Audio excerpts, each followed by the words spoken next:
Hi everyone, a good day to one and all, and welcome to the Harvard-Singapore Foundation Social Capital Lecture Series. My name is Vincent Chua, Associate Professor at the Department of Sociology, National University of Singapore, and I'm pleased to moderate the session this evening. The annual Social Capital Series is made possible by the endowed gift in perpetuity from the Harvard-Singapore Foundation upon its cessation to the Lee Kuan Yew School of Public Policy during the school's 8th anniversary in 2012. Incorporated on 21st March 2005, the Harvard-Singapore Foundation sought to improve the management of non-profit and non-governmental organizations. Before the lecture begins, it is my pleasure to invite our sponsor and co-founder of the Harvard-Singapore Foundation, Mr. Antony to say a few words. Mr. Teo was a former member of the cabinet and advisor to the President's office at Nanyang Technological University. Intrigued by the management of universities and the co-evolution of universities and cities, he served on academic committees within the QS World University Rankings and was visiting fellow at Cambridge University's Wolfson College. Mr. Teo was also an adjunct professor at the Lee Kuan Yew School. Mr. Teo, please. Good evening. Distinguished hosts, Chairman Professor Vincent Chua, guests, ladies and gentlemen, I have basically 3 points. The first point is 15 years ago, we started this social capital narrative with a broad Harvard-Putnam network framework with an inaugural lecture by the President CEO of the Hewlett Foundation, Dr. Paul Bress, who was formerly the Dean of the Stanford Law School. 2, we expanded the narrative with a European perspective through a lecture by the Commissioner for Employment of the EU, Dr.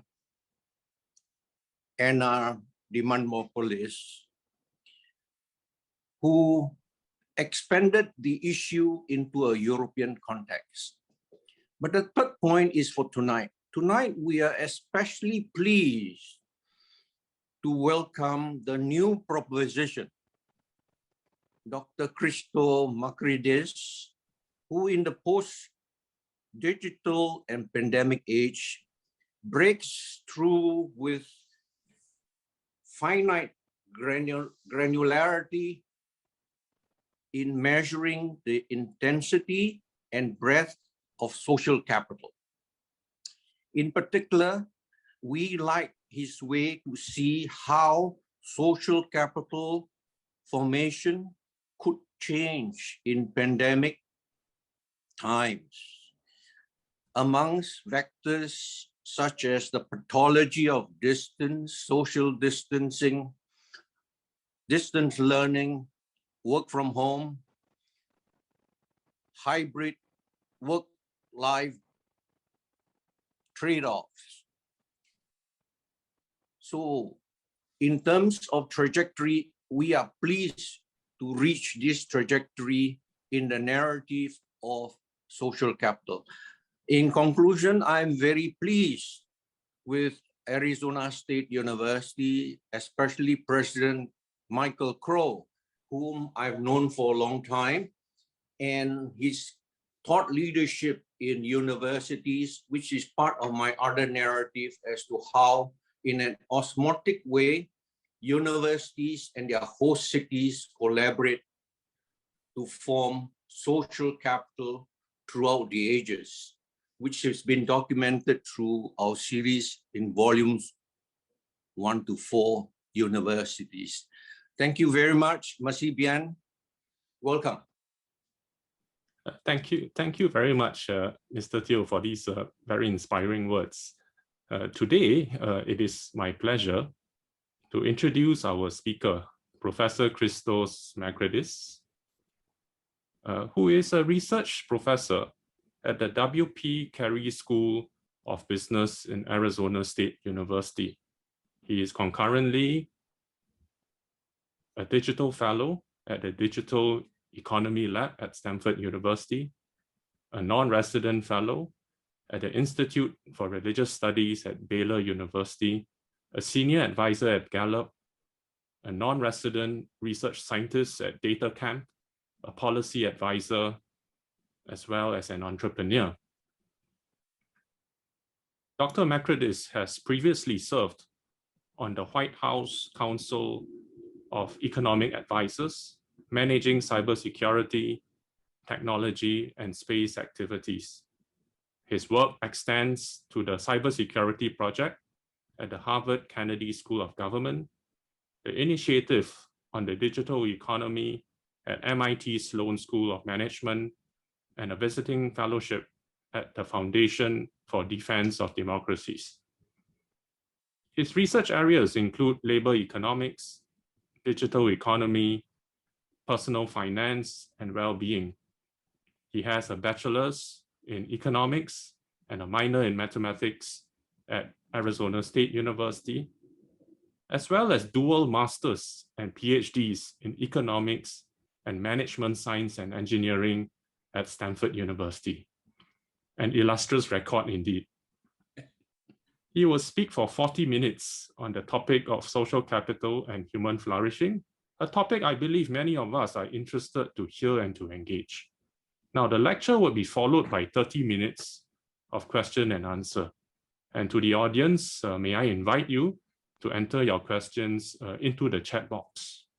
So without further ado, would you join me to welcome Dr. Makridis, please?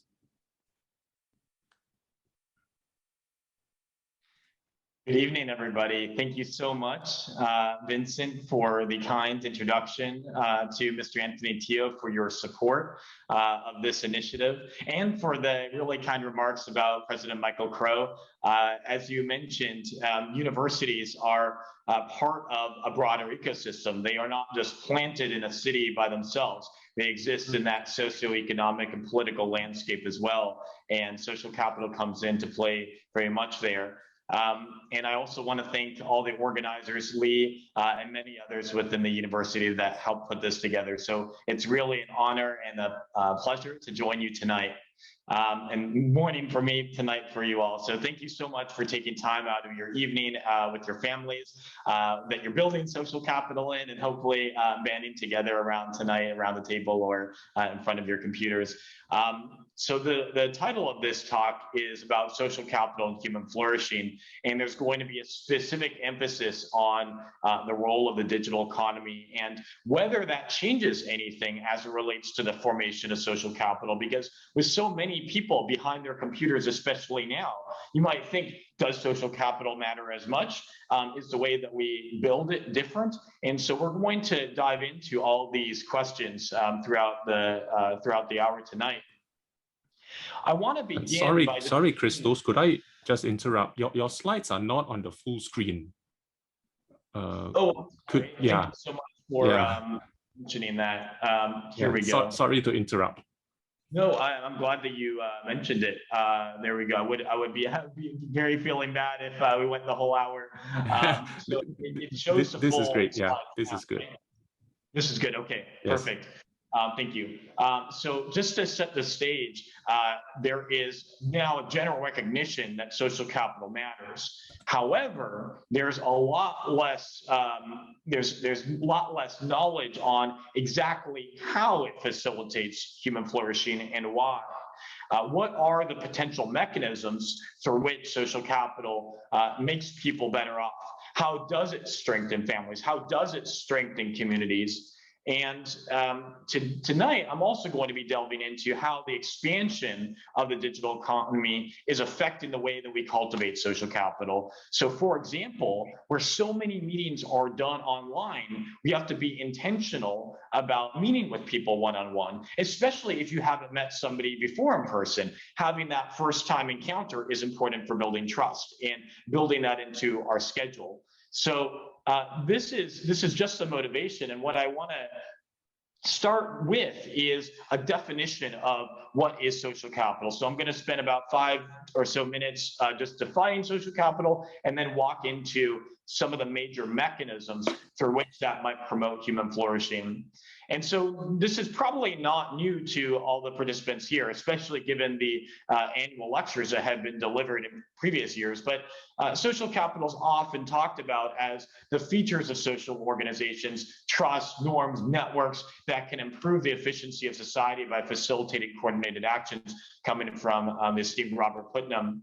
But even among Putnam, the definition has evolved and changed a little bit, where he talks more about social networks in this latter definition. He says connections among individuals, social networks and norms of reciprocity and trustworthiness that arise from them. So this question of social networks, who people know, how well people know, the dynamic relationships that people build, because that's also an important characteristic, is that it's not just a static one-time interaction. These are dynamic, and they evolve through multidimensional interactions, ranging from informal, you see somebody in the hall, or you have a family dinner and you have 2 families coming together. There's many different investments in social capital that can emerge.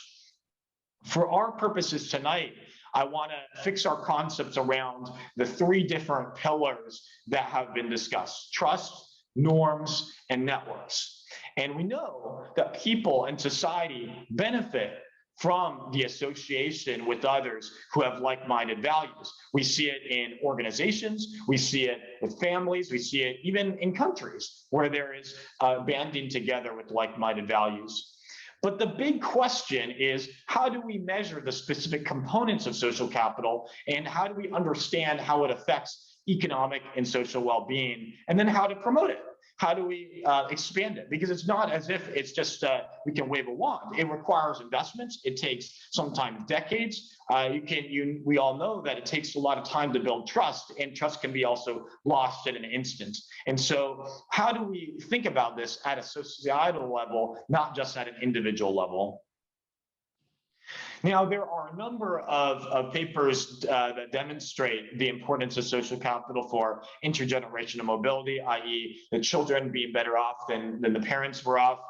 My father, for example, grew up very poor in an island in Greece called Chios, and he ran a restaurant in Phoenix, Arizona, where I grew up. And so one of the important parts of our family was this concept of social capital, this concept of investing in one another. And he would always say, don't worry about how much the tuition is, don't worry about how much the books is, we'll make it work. And so intergenerational mobility is one of those very important outcomes. Family structure, financial development. You need to have trust in order to lend. You need to have these social networks in order to facilitate the buying and selling of goods. Better management of public health crises, religious liberty, and freedom of expression. These are things that I'm going to go into tonight as well. Now, why might social capital matter in these ways? I've said a little bit about it, but let me just spend a tiny bit more time on detail. The first is that trust facilitates investment and a recognition of differences. So if 2 people don't trust each other, they might not want to take up just the cognitive attention associated with looking at an investment opportunity. But where there is trust and where there is demonstrated potential, you'll spend the time to investigate that proposal, to spend the time to have a conversation with somebody. Likewise, social networks facilitate matching and buying and selling of services. Because of all the noise in the world, the number of emails, the number of contacts, the number of organizations, social networks bring people together and help mitigate the frictions that exist within society. This is something that Vincent, for example, has done research on, is how do social networks allow people to match into better career opportunities? And third, shared norms facilitate the transmission of human capital. And so while differences are important, there have to be unifying principles.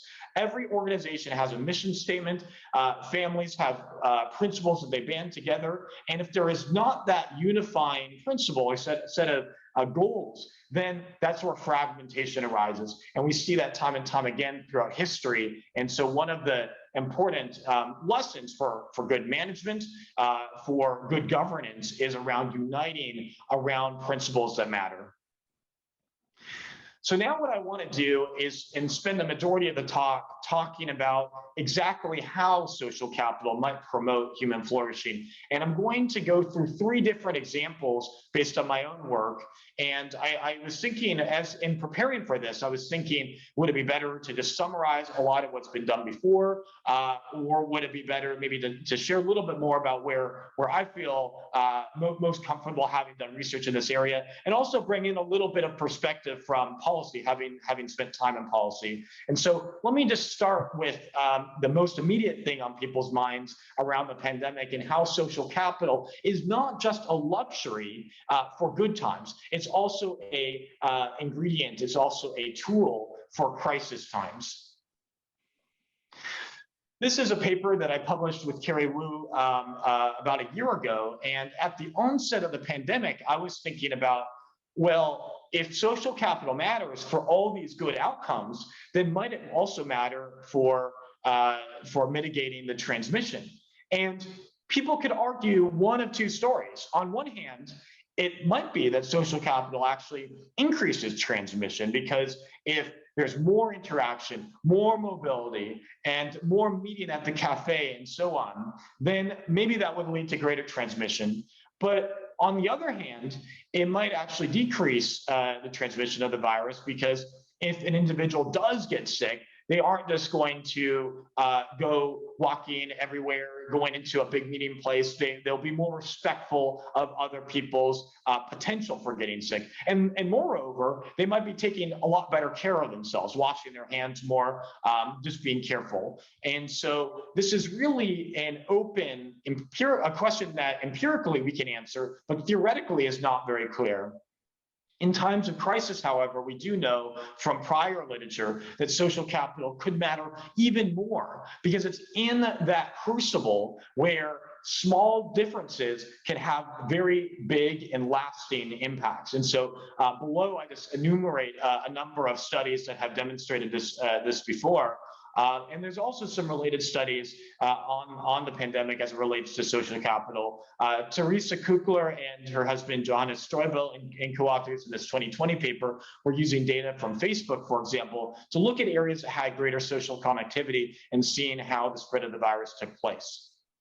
And so the main result from our work here was that we take data at the daily level across all counties in the United States. And we looked at counties that have higher levels of social capital versus lower levels, and we controlled for many different factors. So one factor that you probably are thinking about is age. That areas with a slightly older population, a younger population, are going to differ in terms of the transmission. And so we control for the age distribution, we control for the industry distribution, because in retail, there's going to be a different rate of transmission than in banking or other professional services. We control for a wide array of factors. And what we found, even in the same state, you're comparing counties in the same state, controlling for other factors, that increases in social capital were associated with declines in infections and declines in deaths, as well as declines in the spread of the virus, so a lower growth rate. Now, there's a lot of statistics that go into this, and I don't want to spend much time on that, but I do want to just highlight that this was a very robust result in one of the exercises that we did in this paper to make sure that it was not just a spurious relationship.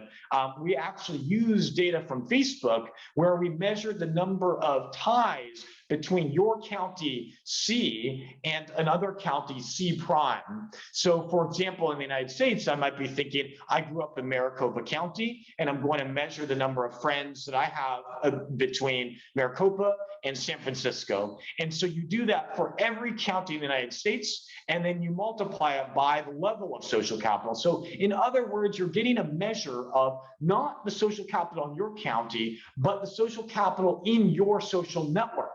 And so we used this new measure, and we found that our results were quite robust to using it in a particular statistical way called instrumental variables. But what I just want to highlight is that across a wide array of specifications, when you don't control for anything, not surprisingly, we find this very negative association of increased social capital, lower number of cases, lower number of deaths, lower growth rate. But then once you layer on many additional controls, and then you look at the same state, different counties, you find that this result is very robust.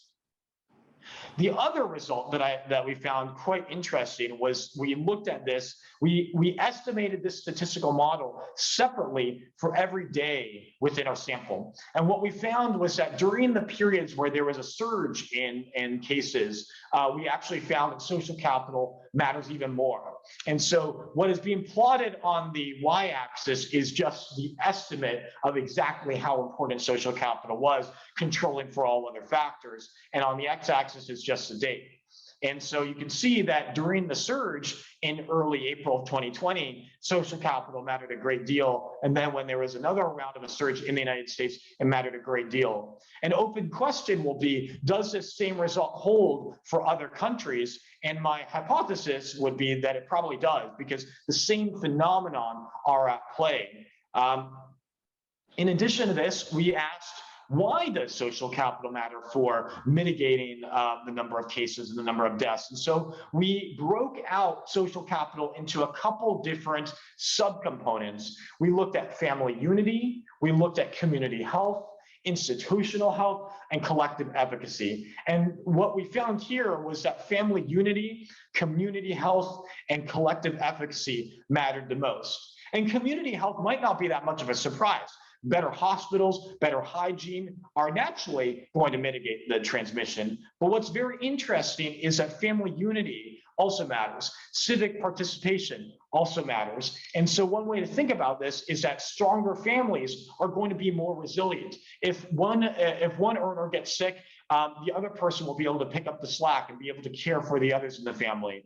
And so stronger families at the individual level, at the micro level, also lead to more resilient societies. So the second, so this was all about how does social capital help during a crisis?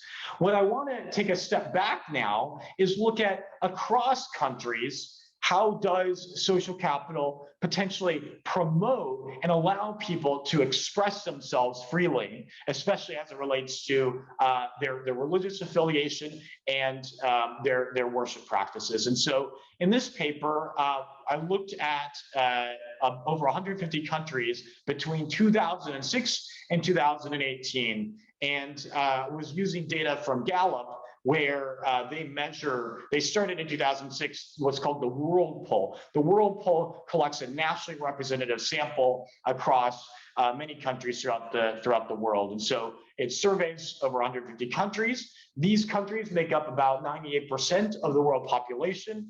It's using randomly selected and nationally representative samples. That's very important because so many times today we see surveys. There's millions of surveys maybe in just a week that get launched, maybe not millions, but many thousands that get launched. And we always have to ask ourselves, how big is the sample? Is it representative? Who are we trying to measure? How are the questions asked? And so one of the beauties behind the data from Gallup is that they are very serious with respect to how they do this. Roughly 80% of the countries between 2006 and 2018 were observed at least 18 times, which means that we can compare individuals in the same country over time. It's not as if we're comparing the United States and Venezuela, or systematically different countries that have very different institutions, different cultures, and so on. We're looking at the same country over time. And so in addition to demographic characteristics, age, education, income level, religious affiliation, we also see questions about how people are feeling.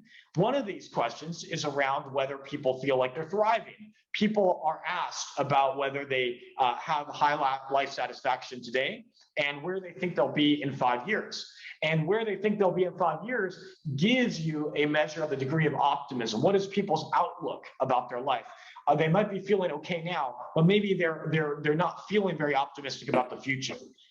And I'm not going to read these all verbatim, but there's additional measures of how are people's daily experiences looking like. What does an average day look like with respect to being well rested, being in pain potentially, whether there's stress, enjoyment, and so on, the degree of optimism, whether they have positive experiences, negative experiences. And so Gallup has really become a leader in measuring well-being consistently across countries and over time.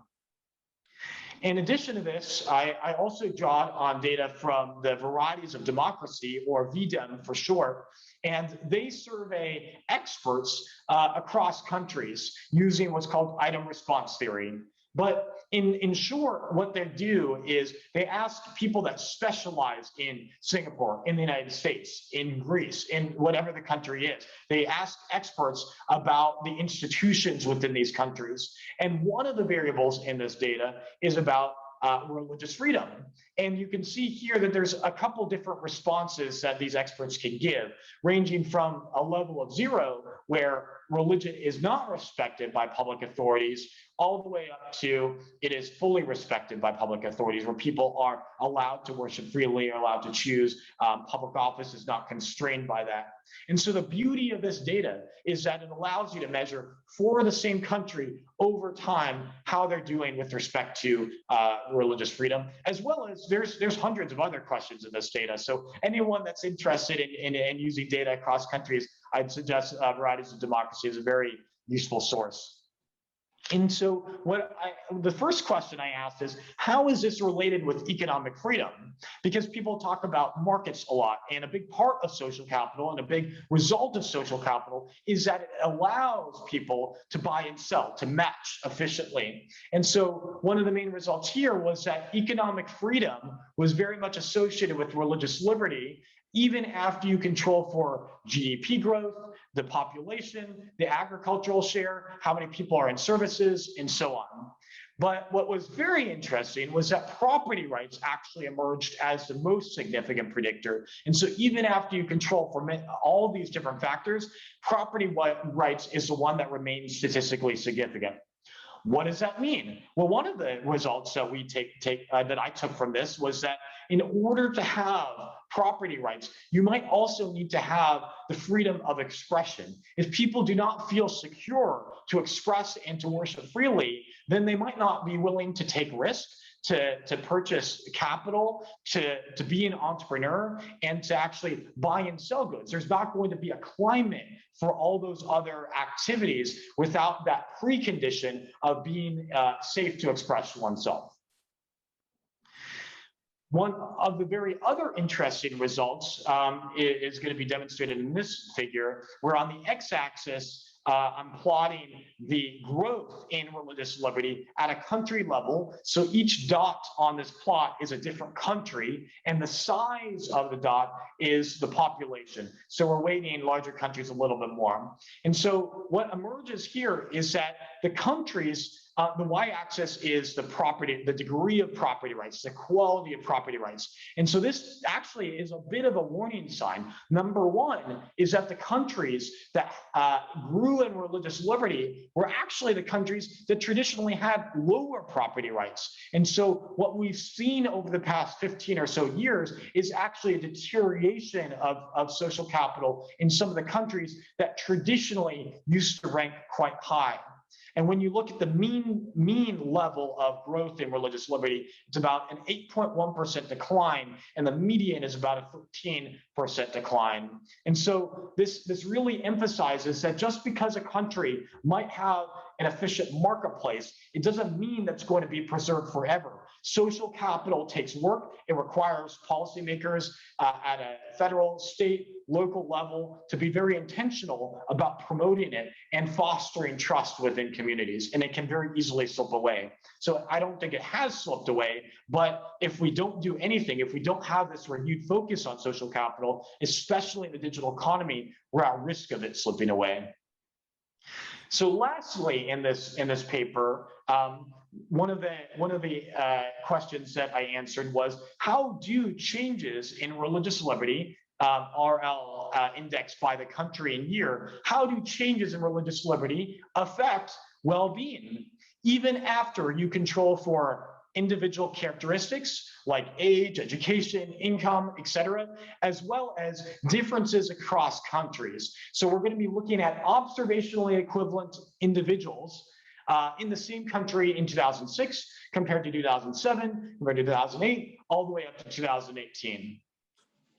And one of the main result was that there is a very robust association between religious liberty and whether or not people feel like they're thriving, even after you control for individual characteristics, whether somebody is married, the age, the number of children, their education, even after you control for country level factors like the GDP growth rate, the population, the industry composition, and after you control for property rights, business freedom, labor market freedom, you still see a very positive association between increases in religious liberty and thriving, whether or not there's human flourishing in a country. And so all in all, the takeaway from this paper was that in order to promote good governance, we have to have the right preconditions in place. For human flourishing to occur, people need to be able to express themselves freely. The third example of this that I want to go through is the importance of community. And again, I want to come back to the pandemic situation that we're continuing to go through right now.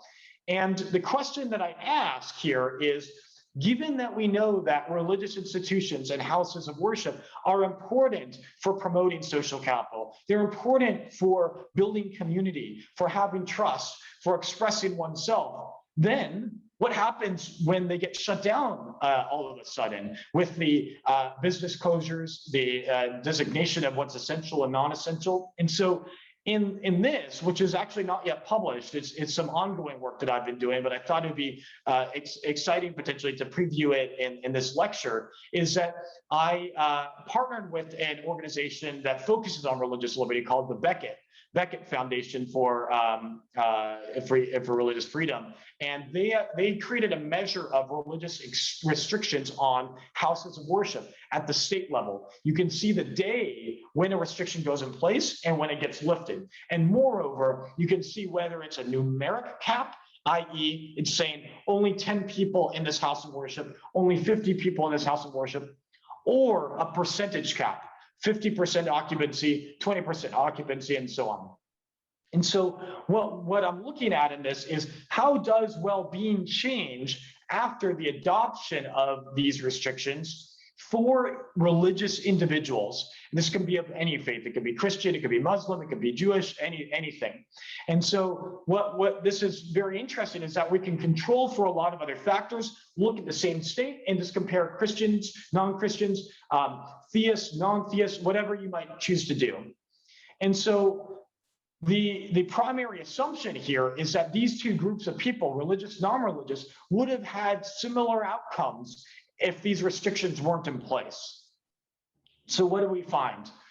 Well, the first result is that there is this negative association between restrictions and life satisfaction just in general. When you compare states that have stronger restrictions on houses of worship with those that don't, you see a very negative association for everybody and an even stronger negative association for Christian. This also holds true with the general category of theists. I want to be really clear that because the United States doesn't have as high of shares in other religious categories, the main category that has the most variation is Christian. But I imagine if you were to do this in other countries, where maybe you were looking at all faiths, a Muslim, whatnot, or if you're looking at Israel, you would find very similar effects as well. But the key result here is that this effect, this negative association between well-being and these restrictions on houses of worship are actually coming from these numeric caps, not as much from the percentage caps. This is important because then local policymakers might say, okay, we need to do something about the pandemic. We want to reduce the transmission. And there's better ways to do it. There's worse ways to do it. And so saying that 0 people can go in, 10 people can go in, versus taking a percentage-based approach, or maybe you say, maybe it can't be as full as it normally is, at least for a period of time. That has very different ramifications on individual well-being. Now, why do we see this decline in well-being? Well, one mechanism here is the increase in social isolation. And what I demonstrate here using another measure from the survey is the degree to which people are feeling very isolated or lonely. And it looks like because theists and Christians and various religious individuals find the community in part through their house of worship, when you shut that off, that's going to increase social isolation. And because we know that interaction is an input towards social capital, that's going to lead to a decline in these measures of well-being. So one of the counter arguments somebody might say is this might just be a spurious result. People were adversely affected across the board. People were getting less motivated. It could be something about the jobs that they're in. Maybe that Christians are more adversely affected than non-Christians because they tend to be in one job over another. And so what I demonstrate here is using different measures. So this is looking at whether an individual feels like we're in a recession, whether we feel like we're in a depression. This is somebody's assessment about their personal finances. How are they doing? How is their job satisfaction? And so across each of these different measures, we find no statistically significant effect. And so we find an effect on well-being, but we don't find an effect on these other variables that are, in one sense, kind of like a placebo. We shouldn't expect a restriction on a church to affect somebody's job satisfaction, but we do see these effects on well-being. So now I want to take us into, given that we have these very clear use cases, these examples about how social capital might matter, what are potential new ways of measuring social capital, especially in the digital economy where there has been such a proliferation of data? So the current approaches to social capital, in my assessment, have 3 major limitations. The first is that the data is not very granular. If we're using the Joint Economic Committee data that I've used for some of the research that I shared about today, at best, county data is available, and it's only available every 5 years, every 10 years from the United States Census Bureau. And I'm very eager to hear through questions that come afterwards what the data situation is like in other countries, like in Singapore. But it's very difficult to get data. The second issue is that there's measurement error. What somebody reports in a survey is not necessarily what they truly believe. Somebody might say one thing but do another. And moreover, you might not get a nationally representative sample because survey rates are way down. People don't want to respond to surveys. Every day I get something like five spam calls on my cell phone, and now I mark it so that I only hear the call if it's programmed into my phone. So people don't want to just answer blind surveys. And so this creates a lot of problems for researchers, for us as academicians, as social scientists. And third is that many measures before have focused on outcomes rather than specific inputs. The reason why that's not ideal is that if you're focusing on an outcome, that outcome might be driven by many other factors. It might be driven by the tax rate, it might be driven by the industry composition, and you can only do so much to control for those other factors. Instead, an alternative approach would be to measure specific dimensions of social capital, like social interaction. And that's what I'm going to present here. So this is new research that I'm working on and I have not published on before, but I thought it would be very interesting to show. And so this new measure of social capital uses cell phone data that is completely anonymized, but you can see where a cell phone has been, what location, like what establishment it's been in, and how often. And the idea is that the frequency and the composition of social interaction is going to be informative about the degree of social capital. So this is drawing on data from a company called Unicast. Unicast is a business intelligence company. They partnered with a number of universities, and I'm very grateful to be able to be working with their data for academic purposes. And this data has, it doesn't cover the entire world, but it does have a fairly large data set, 10 million active users, about 15 billion points are being processed every day. And so they see these detailed location information about what type of establishment a cell phone is in. And so it tracks footfalls, i.e. the movement from one location to another. And so this allows us to measure social interaction at a detailed geographic level, down to even a census tract or a census block level, and consistently over time. And so using this data, we can create a measure of entropy, a measure of dispersion that captures frequency and composition. So what I'm going to plot here is on the x-axis is social capital from the unicast data, from our approach. And on the y-axis is the Joint Economic Committee's social capital index, the JEC social capital index. And that's data that I've used before, I like, and it's good. But we want to see how do these two compare. And so what you can see is that the correlation between the two is positive, it's 0.3. So it means that they're capturing similar phenomenon, but they're also very different. It's not a correlation of one, and it's very far from a correlation of one. And moreover, you look at time series variation. You can see how does social capital based off of social interaction evolve. And what you can see here is that there was a big decline, not surprisingly, during the pandemic, because that's when lockdowns were put in place. And so in one sense, this is a good placebo. It tells us that we're measuring what we're trying to measure. And it also gives you and policymakers a real-time proxy for the health of a community, because this is just at the national level, but at a county level, this means that local policymakers could be looking at this sort of data and saying, how are my people feeling? Even if cases are down, if people are still not going out, maybe that means that there's a level of fear. Maybe that means that certain trust was broken. And that gives you the information that you need in order to more credibly promote social capital. We can also see that there was a big decline relative to 2019. So this is just plotting the distribution across states in terms of 2021 social capital and 2019. So in the remaining 5 to 10 minutes, I just want to conclude by talking about the digital economy and what does social capital look like in this era. And although there's a general recognition that social capital is great and a good force for good, there can also be a dark side to human interaction, most notably that emerges through social media. We know from prior research that the media has become more polarizing and negative over time. And as the digital economy grows, more people are getting their information from social media.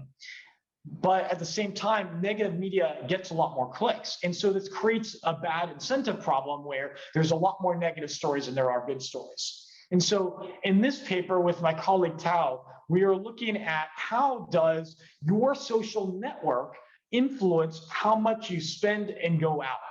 And so even if you are not sick, even if your county is doing okay in the United States, if your friends are in counties that are more heavily hit, how does that feed through to your behavior based on your social network? And just for the purposes of time, I'm not going to go into too much detail about the statistical work, but we use a similar approach of what I used in the earlier paper, where the Facebook data on social connectivity, we're looking at the friendship ties between your county C and another person's county C prime. And then we're looking at the number of cases in that other county. So it's creating this weighted measure of COVID infections, which we call the STI weighted COVID infection rate. And so what we do is we run statistical models where we take consumption and then we regress that on this measure of STI weighted cases, controlling for the actual number of cases in your county.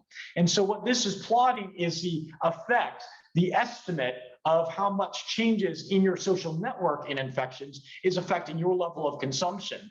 And so, and importantly, you see a big decline in contact-based service, i.e. going, anything that requires contact, going out to eat at a restaurant or whatnot, You also see a big decline in travel. You see a big decline in eating and drinking.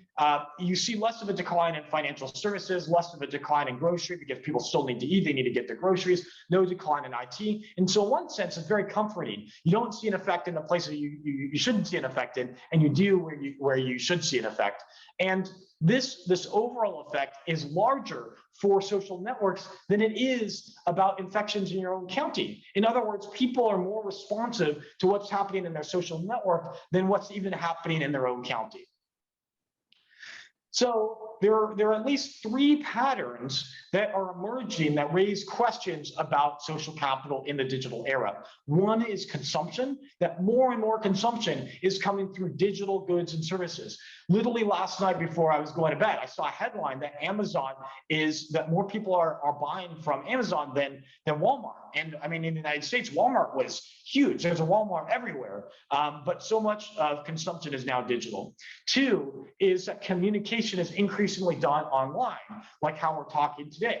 And 3rd is place. As a result of the pandemic, an increasing share of jobs are now remote. And so since in-person interaction is so indispensable for building trust and cultivating relationships and friendships, what does this mean for the digital economy? And so I'll just kind of start concluding with some thoughts that are maybe a little bit speculative in nature, but I believe might lead to fruitful research down the road. One example is parents just putting limits on the amount of time that children are spending with their phones and asking the question, does a 10-year-old really need to necessarily have all the features on a phone? One of the nonprofits that I work with, it's called the National Center on Sexual Exploitation. They combat human trafficking, and I serve on their council advisors. And one of the things that they tell me so often is that many children get devices, but then because of all the ads, all of the inappropriate content that is online, they're inundated with information that they should never have in their minds in the first place. And that can sometimes lead to addictions that last a very long time and adversely affect their well-being. Second is employees and friends need to be intentional about meeting in person. Just last week, I'd been talking with somebody over email, and the person just moved to DC, and so we made time to sit down over lunch. And so just because the pandemic shifted the habits in some ways doesn't mean that we should not do in person at all. Of course, we need some amount of in person. And lastly, communities need to promote activities and centers that bring people together. And I thought one of the good examples of this is the arts. And so I'm gonna skip over this slide. I'm happy to come back to it, but I want to give this example. So in New Jersey, in the United States, there's a city called Jersey City, and their Mayor Fulop, has been doing a lot of initiatives to promote the arts. And one of the challenges over the pandemic has been that artists, especially performing artists, that make their money based off of performing in a theater, in a concert hall, that has been obviously entirely shut down. And so what Mayor Fulop did in Jersey City was that they set up a fund where they took some share of property tax revenue and allocated to helping artists during this period of time when they're not able to go to work. And it has the added benefit of, to get the grant, it requires civic participation. So people from the community get to participate in the assessment of all these different grants. And so it's an example of the innovative policies that you can promote the arts that bring people together and simultaneously encourage civic participation. So in conclusion, I want to again thank everybody for your attention today. I'm really looking forward to the questions. And what I've tried to paint a picture of is, we know social capital matters, but exactly how does it filter through to human flourishing? And how should we think about the promotion of social capital in an era when everybody is on their cell phone and on their computers? So with that, I'm going to stop sharing the screen and turn it over to Vincent. Thank you very much, Christos. Very interesting set of ideas, different studies, but converging into some very useful and general ideas. We have half an hour for question and answer, and I already have 2 questions here in the chat box. Can you see the chat box? Christos? I just pulled it up. Okay, fantastic. I'm seeing one from. Yeah. So maybe let me sort of present the questions to you. Hopefully that'd be easier in some way. The first question pertains to, I suppose, the question of cause and effect, right? The sticky problem of causality, right? So on one hand, social capital can be a cause, but it can also be an effect. So take, for example, the query here about health, right? So on one hand, social capital promotes health, but you can also think of the possibility that, health may also promote social capital. Are there ways in the studies you have done to parse out the difference between what is a cause and what is an effect in relation to social capital? So that's one question, and maybe let me just pose the second one since it's from the same person. The question is sort of presented in this way, that people tend to view social capital as a woolly concept, right?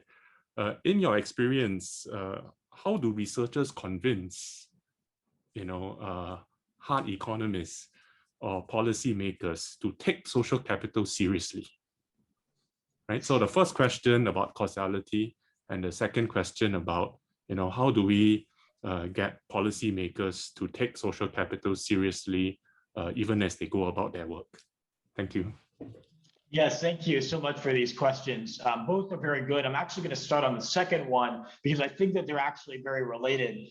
So how do we get people to take these concepts seriously? I think there's two sets of things we need to do. The first is just connect to people on a personal level, on an individual level. Everybody has a family.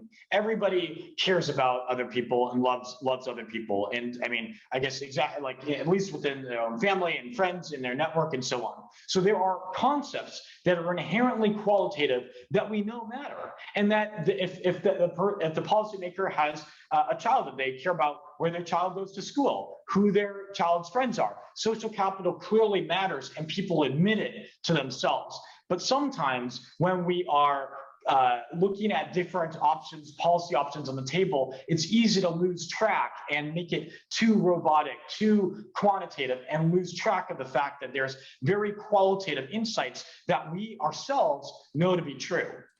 So I think first is kind of connecting people on a personal level and just having that dialogue. The second is being very clean, sophisticated on the statistical approach, where you can rule out potential confounding factors, where you can tell the story where you say, you might be concerned that this isn't really social capital, it's really this other factor that's just correlated with social capital. And so then you can control for those other factors, where you design the right experiment. So for example, in the paper about religious freedom, one of the big concerns that came to people when I presented this, and I presented it at a think tank that focuses a lot on economic freedom, they say, how do you know that this is not just economic freedom? Well, one way is by controlling directly for it. Another way is by using the time series and basically running a bit of a horse race, where you look at how does economic freedom predict religious liberty, and you include lags on that, and then how does religious liberty, and then you have lags on economic freedom, and you just estimate models. So in one sense, there are just such a wide array of techniques that we can use. Or in the context of the restrictions on houses of worship, using this difference in difference estimator, you can test the parallel trends assumption, you can control for X, Y, and Z. How does that change the coefficient estimate? And so I think that there are many different tests that one can do, and moreover, different snapshots of the data, because you're completely right that social capital is not just an input, it's also an outcome. And as we can see over the pandemic, social capital is changing, and it's changing by the month, by the year, based off of policy, based on interaction. And so I think that comes really down to the research question, the experiment, the granularity of the data, and it's up to researchers to provide a very convincing story.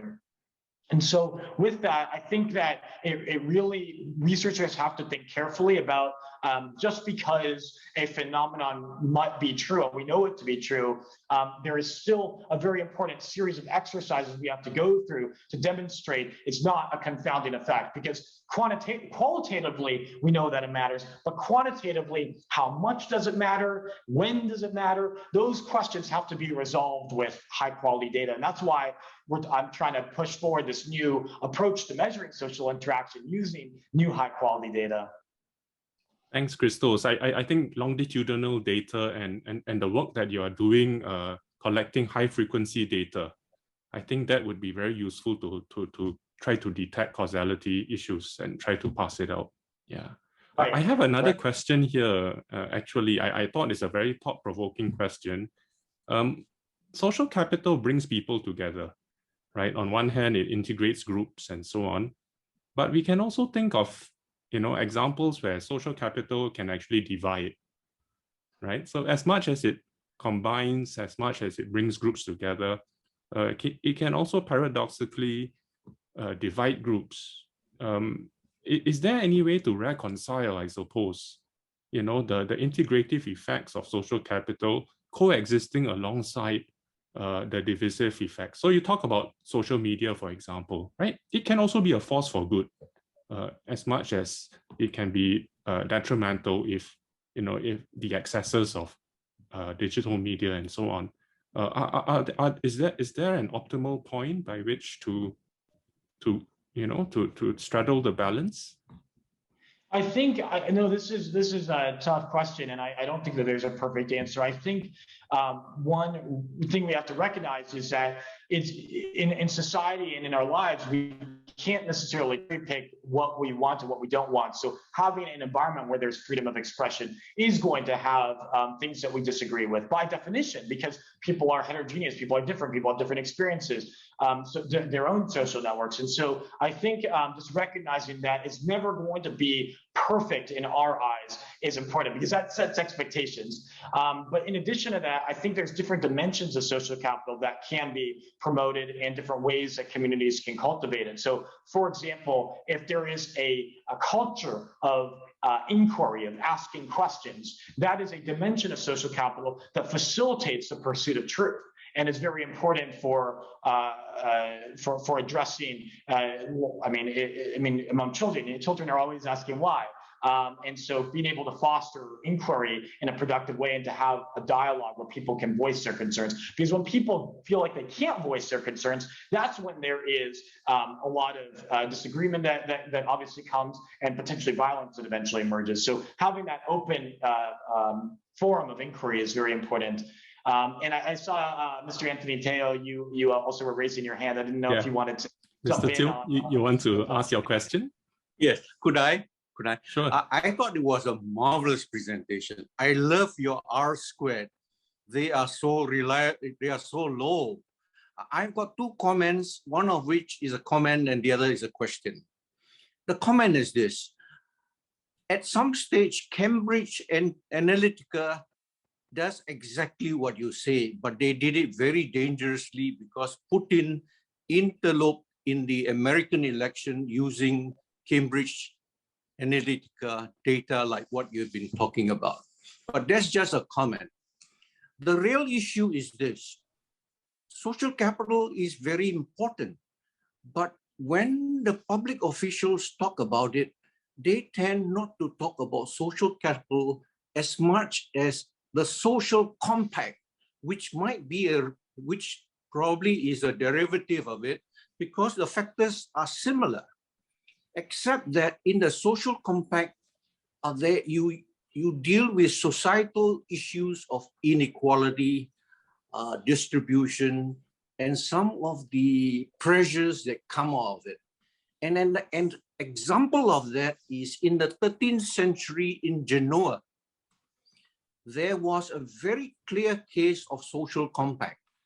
There was a very clear case of social capital development, but in a very win-lose situation, and eventually their self-enforcing system collapsed.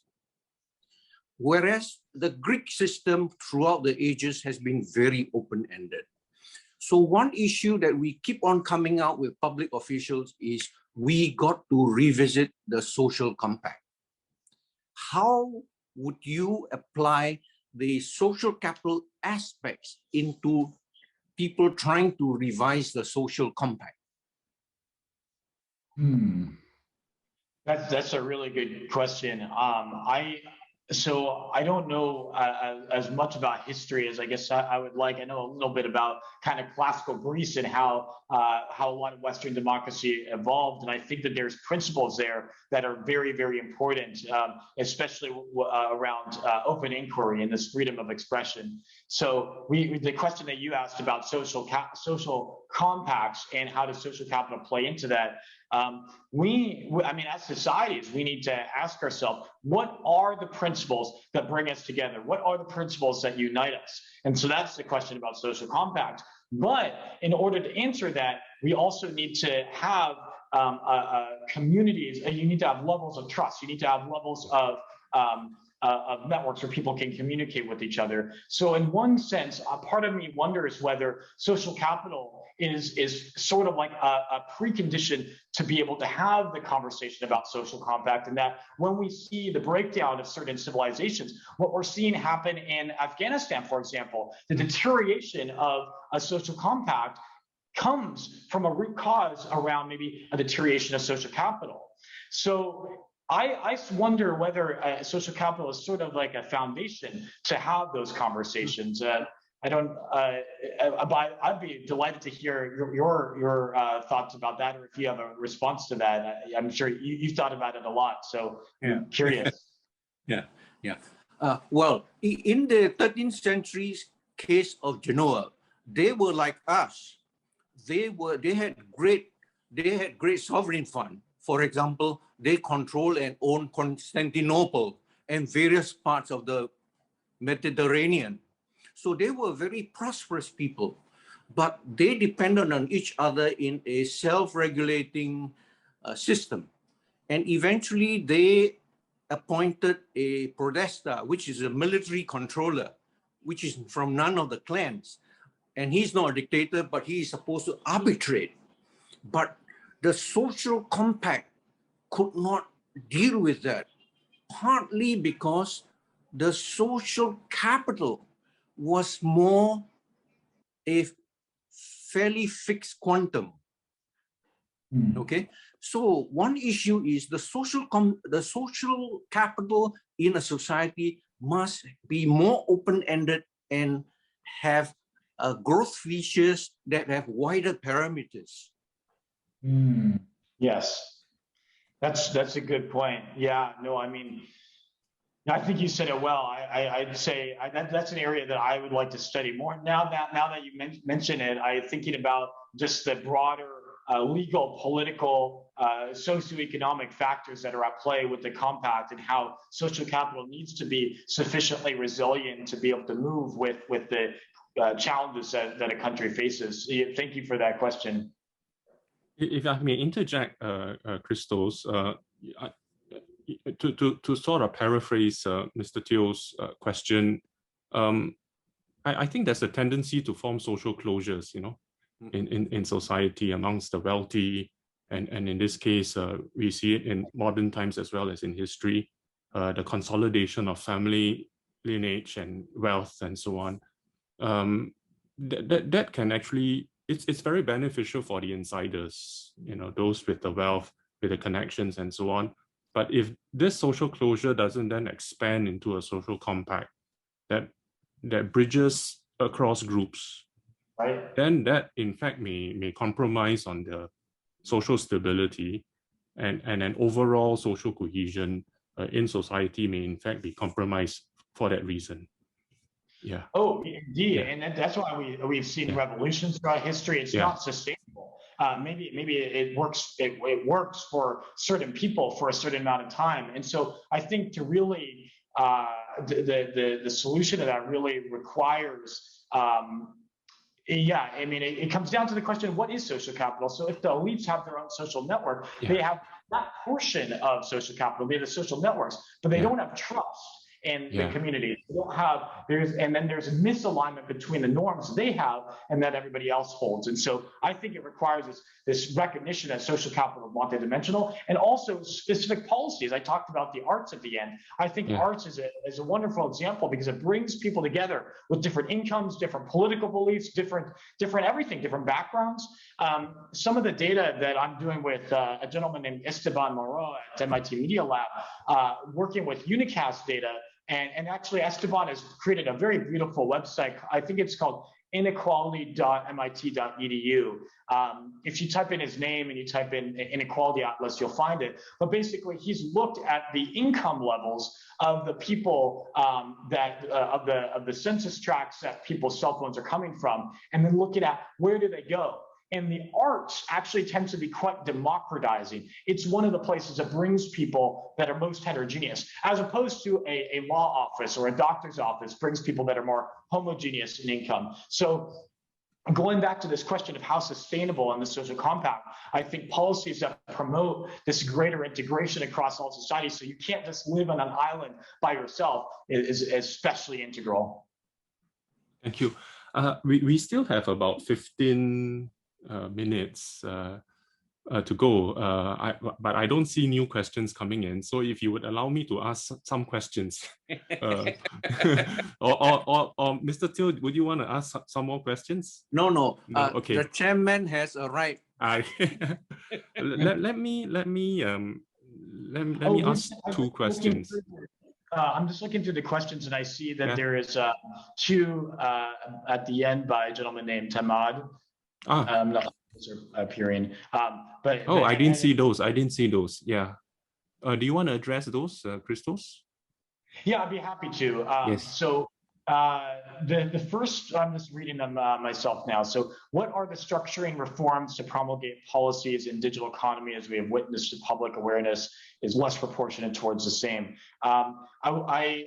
Maybe Vincent, if you want to elaborate a tiny bit, my gut reaction to this is that structural reforms that allow structural reforms in a digital economy that allow people to be maybe more aware of just people's backgrounds or norms. Is that what you interpreted the question as well, and specific examples of that, or do you think Hamad might have? Yeah, I think that's. I read it the same. It's about access to digital platforms, right? Yeah. So I think of the example of seniors, for example, tend to have lower access to, or at least know-how and so on. So that might affect their connectivity. Yeah, and how do we then promulgate policies that democratize access to digital platforms and devices across the entire life course? So I think that there's a lot of value to reducing the barriers of participating in the digital economy. One of the papers that I published in the Proceedings of National Academy of Sciences about 4 months ago was looking at how DataCamp expanded their services a lot over the pandemic, and it had a very democratizing effect. In high-income zip codes, low-income zip codes, you saw proportional increases in the number of users that were using DataCamp. And just for those that might not be aware, DataCamp is a little bit like Coursera. It's an online learning company that specializes in instructing programming and statistical related skills. And so there's that proportional increase, all because of these reductions in barriers. And more recently, DataCamp has actually made it available, made a license available for free to any high school student. So now that doesn't answer the question about how do older people in the population necessarily plug into the digital economy. I think for that's really where communities, families are very important, so that maybe a grandson, granddaughter, or son or daughter are able to guide their parents along. I mean, I know for myself, I sometimes will, my mom will call me and ask me questions about uploading something or whatnot. And so I think there's not a perfect solution to it, but anything that reduces a barrier, I think is going to be very good.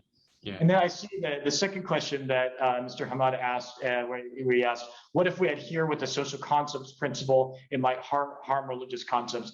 I think, so this is, of course, open to a lot of debate, and I don't want to pretend like it's a simple a simple or like completely resolved, but I believe that that the two go hand in hand. That a pursuit of the truth and religion and what happens in society are very much intertwined. You look at the universities that were founded. Harvard was founded as a seminary. Oxford, all these large institutions. You look at many of the Renaissance figures, Isaac Newton, and so on. And there was a deep love for them, a theistic, a love for God. But then they also had a deep passion for science. And so that's also something that for myself, I definitely love the pursuit of truth in science, but also religious as well. Great. I was intrigued with the religious liberty idea, that you are saying that religious liberty then catalyzes civil liberties, empowerment of women, education, and so on, that then leads to flourishing, right? But I'm thinking in other societies, for example, even in Singapore, it might have been the civil liberties that came first, and were enshrined under the auspices of a secular state, which then promoted and made possible religious liberties, which then created then the flourishing that happens after. So what you are saying with the religious liberties is quite specific, to the US, the founding fathers, the rise of Christianity, the Pilgrims, perhaps, that catalyzed then the promotion of other civil liberties. But in other societies, it may be the civil liberties under the auspices of a secular state that comes first, which makes, religious liberties possible, which then generates flourishing, right? So could it be that civil liberties in some societies actually have a more primary role as compared to religious liberties? I think, this is definitely the big question is what comes first? When does one come first over another? The focus in one of my forthcoming papers, and I might be able to actually pull up one of the tables. Let me just give the headline result first, and then if you're curious for more details, I'll pull up the PDF and share that. But using, I want to say 160 or so countries between 2002 to 2019 or so, I was running these time series models of seeing what predicts what better. And so empirically, it turns out that that religious freedom tended to predict what was a precondition for a lot of the other economic freedoms that we saw. And I mean, that's not a fully satisfactory answer, I realize. And I see Mr. Teo's hand go up. Really quick, the one thing that might be a little bit semantic in one sense, it might be just the way that we're defining things, because what I think about as religious freedom is whatever religion you are, whether you're secular or whether you ascribe to a particular denomination or whatnot, you have the ability to think and worship as you see fit. So religious freedom is not just for individuals that are Christian or Muslim or Jewish. It's about anyone, including if you're secular. And so in order to grant civil liberties, you have to recognize that an individual has the right to believe and to practice freely. Understand. And that gives right to many other civil liberties, whether it's through voting or whatnot. So it might be just one of the ways that I'm defining it, but I also saw Mr. Teo, your hand and the Constitution enshrines that. Mr. Teo?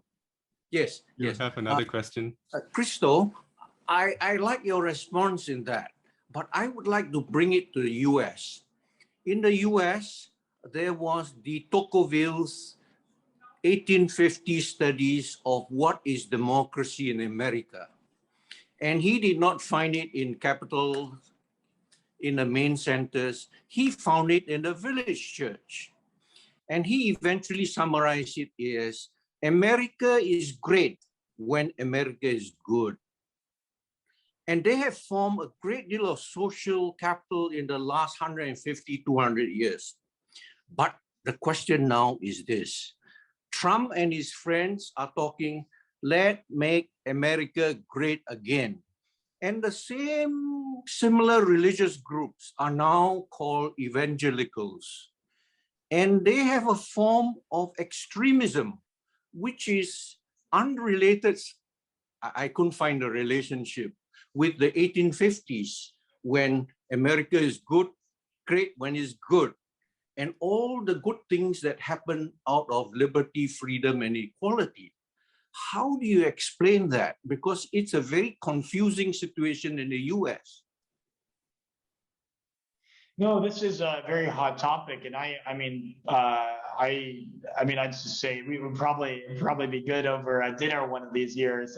But I think that any time that we return to the principle, every country has to ask itself, what are the fundamental principles around respect, around open inquiry, and de tocqueville. Well, first, I want to also marvel at your grasp of history and just all the history that you know. It's about the United States as well.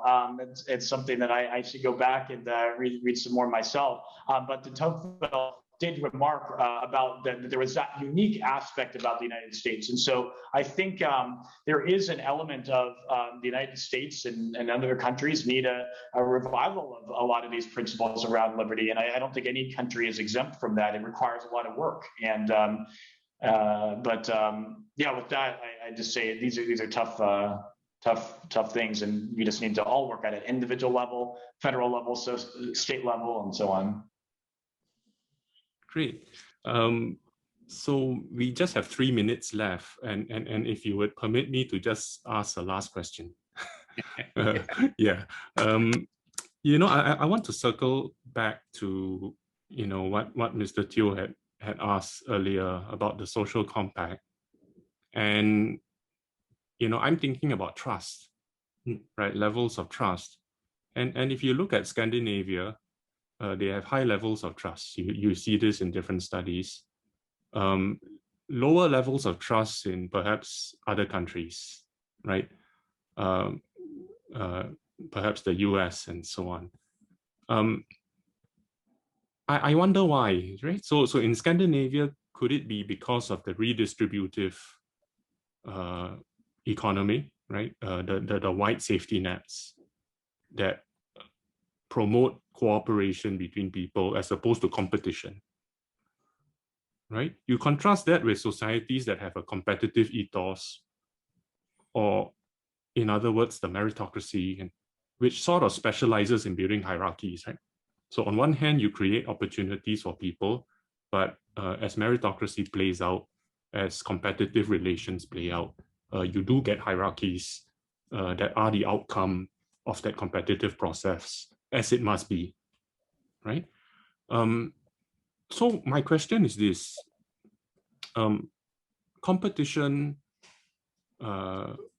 builds potentially conflict and diminishes social capital, right?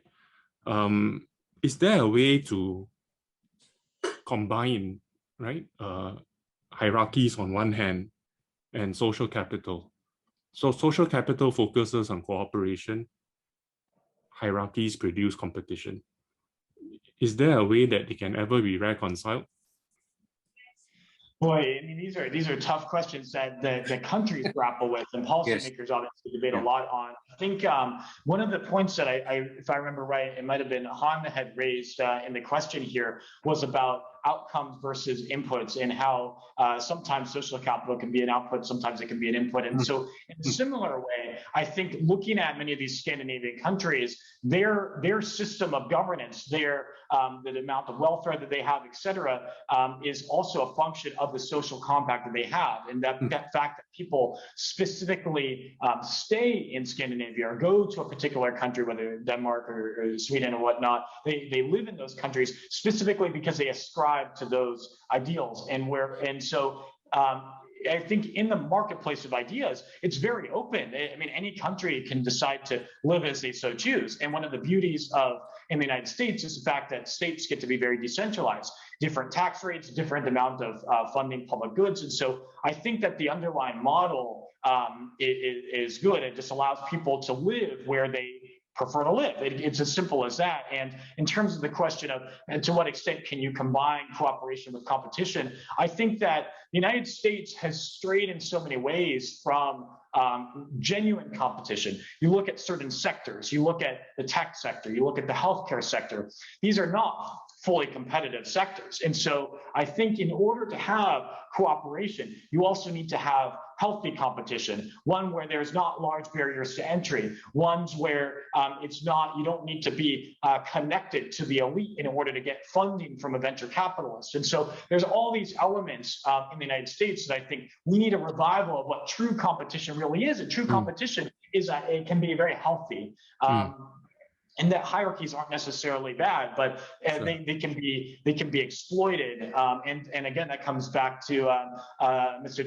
Teo's question about the social compact and how we need to understand the social compact, and we need to have a broad agreement. It can't be just an elite group of people that decide this is the way that we're running things, and it's going to be that, like it or not. So in one sense, I really appreciate the question, because it ties in all these different themes that have come up tonight, and these are conversations that our countries are going to need to continue to have. Great, wonderful. Thank you so much. Thank you, Christos. I really enjoyed this presentation that you have shared with us, and hope to continue the conversation. But I'm looking at the time, it's 9:17, and would like to respect everybody's time. So let's wrap this up and call it a day. I know the day has just started for you. Yeah. So yes, thank you, cherished audience, and thank you everyone for making time for the webinar tonight. Thank you. Take care. Thank you, good night, and good day ahead. Thank you.